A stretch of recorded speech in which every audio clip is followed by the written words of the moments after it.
No, but if you want, for example, let me put it, Dr. Xavier, if you want a special mention, do you support a special mention of the crimes committed by the Lankan army on the Tamils? You support that? Yeah, definitely. Would you definitely, because see, you cannot deny the fact that there were crimes committed. Yes, there were crimes committed. Either you call it crimes against humanity, you call it war crimes, or whatever you call it. The nomenclature is not the point over here.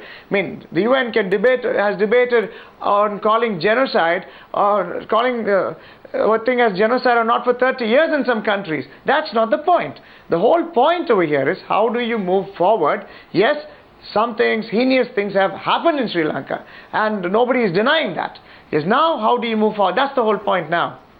No, but my second part of my question was, tell me then, Dr. Xavier, here on Newshour Tonight, that with equal force, you will also be amenable to a direct and unambiguous condemnation of the violence carried out by the LTTE on innocent civilians as part of that resolution.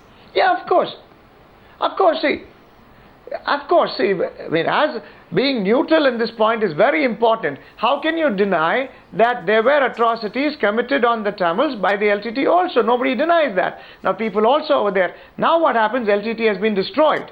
At least as an army, that's not what the DMK is saying. And they're not available in the country. That's not what the DMK is saying. Is Mr. Elangovan going to be open to that? I'm sure. Is Mr. Elangovan going to be open for that? You want a resolution passed in the Assembly? There is no LTT there right now.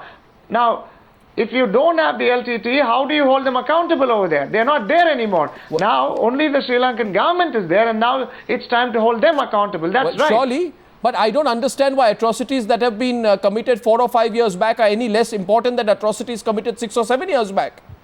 And I don't think Mr. Elangovan will agree to that. Mr. Elangovan, will you agree to that? Will you say tomorrow? If you want to go into investigating everything, you should start from the year 1948. What had happened to the Tamils in that island? So we can't go to that. We are talking about today, when LTT is no more. When the government of Sri Lanka had promised so many things for the Tamils. What has happened now? What is happening now is the question. You are avoiding my question on the LTT. Jeevan Tyagarajan, listening to this debate from Colombo, what do you think India stands to lose if we go hammer and tongs against Sri Lanka and we go with the Americans? Good evening to you, Arnab. Can you hear me? Yes, we can. Go ahead, Jeevan. Thank you very much. I think in terms of Indian foreign policy, I think we have a lot of respect for it. It's much bigger than anything that can emanate from Europe. And I think what is fundamental is to see India's own priorities in terms of its bilateral relationship with Sri Lanka. And I think its own concerns in terms of responses that it requires. And I'm looking at it more from a bilateral perspective rather than to place India's foreign policy in a multilateral setting. That would be my first point. So why don't you tell the DMK representative whose party is threatening to withdraw support from the UPA what India stands to lose? Because he's looking at it from his own prism. What do you think India stands to lose vis-a-vis Sri Lanka? Do you think this relationship will be over? I don't think the relationship will be over. I think we are going to be close to each other for a long, long time unless one of us drifts off towards the Arctic, which is not going to happen. But I think what would be a little bit more of concern, I believe, for South Bloc would be, I think, as you rightly said previously, some of the precedent-setting aspects of the current resolution, which I think on the long term, India would find very difficult to live with. Give me one example. For example, I think the resolution is calling for an external mechanism to monitor a domestic process. Yes. That's difficult enough, I presume. Why do you think it is? The UN Charter, I think, looks at regional solutions to regional issues. This, I think, is looking at a multilateral legitimacy for unilateral intervention. And I think one really requires stepping back and looking at all the nuances before you actually embrace it wholesomely. You think it could boomerang on India in the Indian context, domestic context? It could in time to come.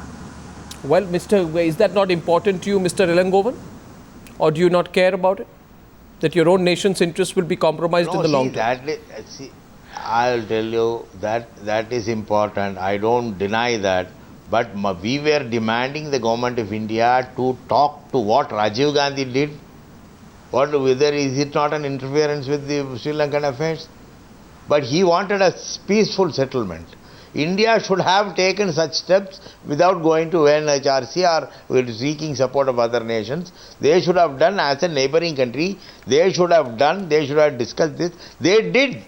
And they got some assurances from the Sri Lankan president. But when Sri Lankan president had failed to fulfill his assurances, to carry out the assurances, it is the bounden duty of the... why have we woken up India now, Mr. Elangovan? As to why? Mr. Elangovan, why have we woken up now? I am only asking you today, you want to bring the government down? Why have you woken up now? No. We have been demanding for the past 1 year. We started our TESO conference in August 2012. No. Last year. Since then we were demanding this. Why last year? Why last year? India has said in the past, today this resolution, this US draft resolution says, Subramaniam Swamy, coming back to you, this resolution says, noting with concern the failure of the government of Sri Lanka to fulfill its public commitments, including devolution of political authority, etc. Isn't this a direct contradiction of India's statement which says that the resettlement and rehabilitation process has witnessed considerable progress? Do we keep changing our position every night, overnight, depending on which ally we want to make happy?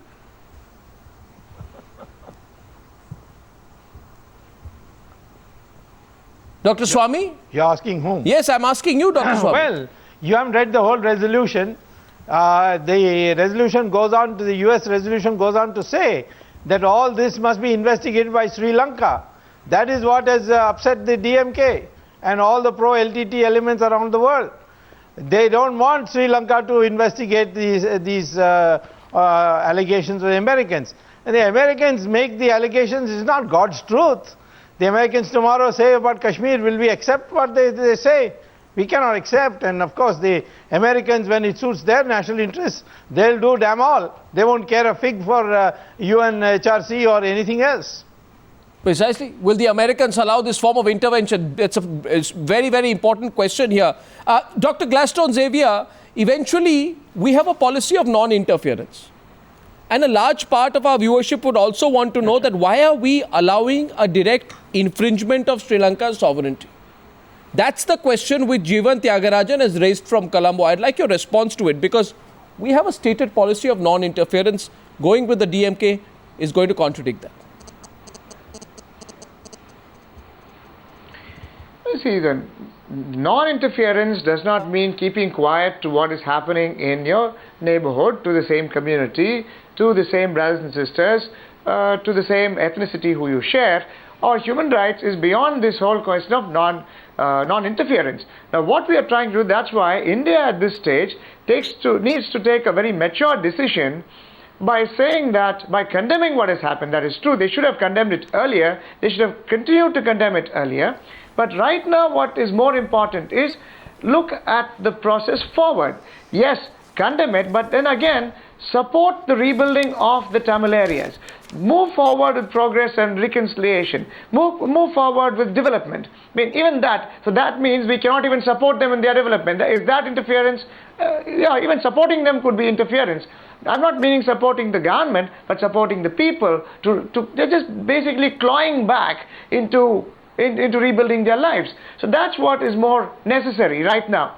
Now, while condemning those serious and heinous crimes that were committed, yes, and holding people accountable, on the other hand, it is important to progress further and make sure that, yes, these people are helped to come back and establish their life as normal. That would be my response to that. Subramaniam Swamy, last question. Do you think the DMK is backing out all hunky-dory tomorrow afternoon?